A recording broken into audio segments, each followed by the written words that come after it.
Hi, we're Quaint and Curious Volumes. My name is James. Today is Friday, and I thought I'd come on and give you a little Friday reading report. So I have been continuing to read The Count of Monte Cristo by Alexandre Dumas. Of course, the classic French adventure novel. It's quite a chunky boy. I'm about two-thirds of the way through it. I hope to finish it in the next week. It's a quick read, though it is long, and I'm reading this Robin Buss translation, which is really good. And it, I'm at a stage of this where you kind of have a sense of what's going to happen, right? You know most of the characters, although they've recently introduced a couple of new ones who are in disguise, and they're other characters from hundreds of pages ago. And I had this experience where I was scratching my head about what something one of the characters said about how another character was related to some other people. And I was like, I thought I was keeping this all straight in my head. Should I have been making a diagram? Because that doesn't make any sense to me. But then I thought it through and I figured out what exactly he meant by it. And anyway, that's probably too vague, but whatever. I don't want to give any spoilers for The Count of Monte Cristo. But I'm really liking it. I'm also very slowly reading the Qur'an in the Oxford World Classics edition. I'm reading the Cow, the second surah of the Quran, the Cow, and I don't know. So far, it's about roughly what you would expect of a very old holy book. So I'm not planning to convert, but stay tuned. Who knows? Anything could happen. Probably not.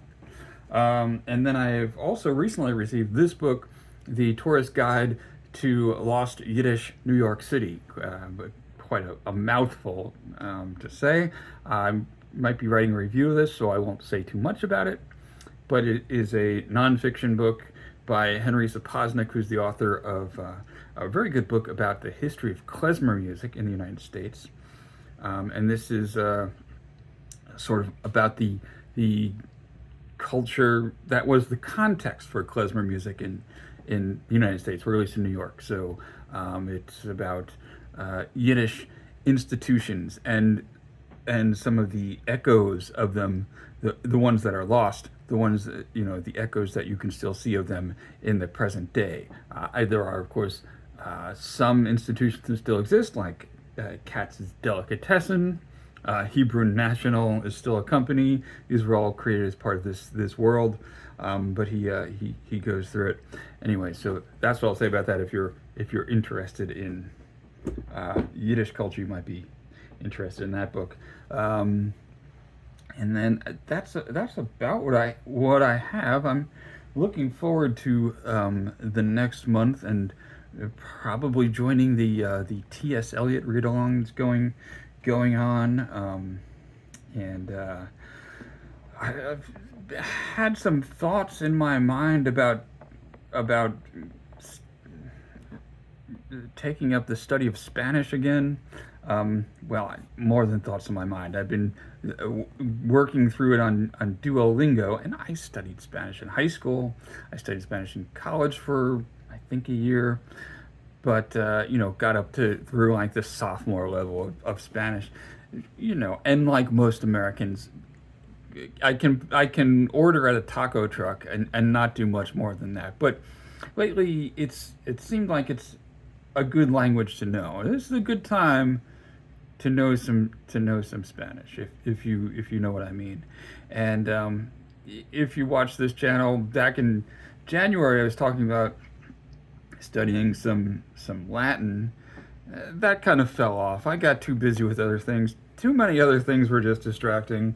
There's a lot of stuff to keep track of these days, and so as a consequence, I have like 10 Latin textbooks sitting around here unused. But Spanish, there's so many resources for it. And I was going through Duolingo, and God, it's just not that good, or at least it's really slowly like going through things, and it was painful. So I started trying Babbel.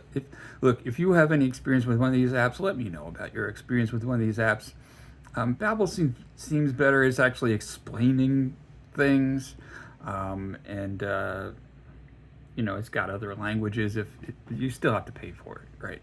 But you have to pay for Duolingo, and Duolingo sucks. So maybe Babbel is something I will stick with for a while. And in particular, if you know of a good book to read in Spanish, that might be not too hard.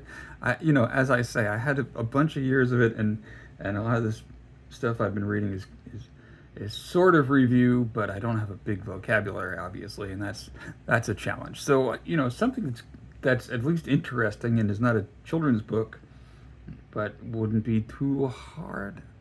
If you have any suggestions, let me know. I have a bilingual copy of Carlos Fuentes' Aura, and I read the first page of that in Spanish, and that was pretty good.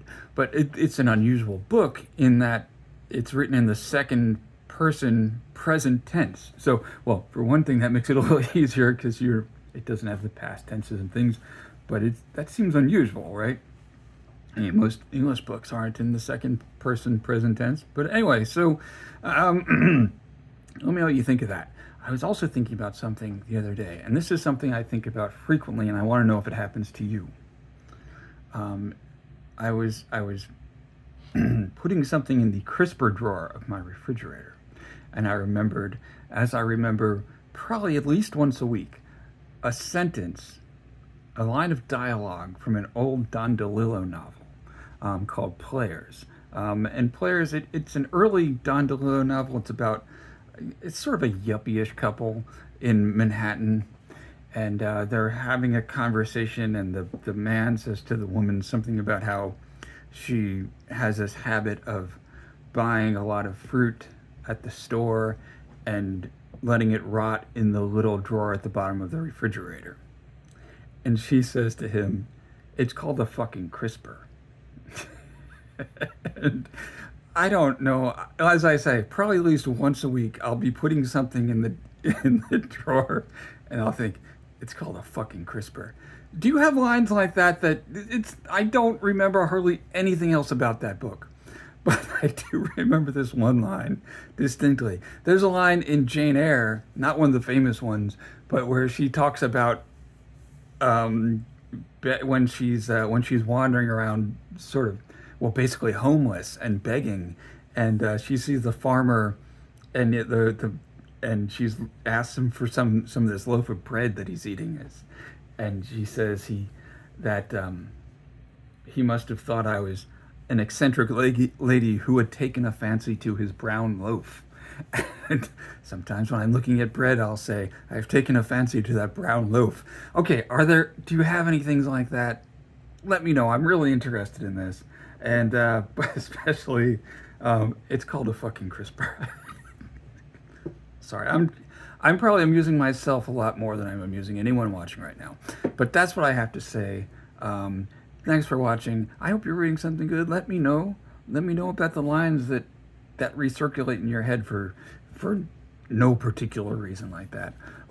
Thanks for watching. Bye.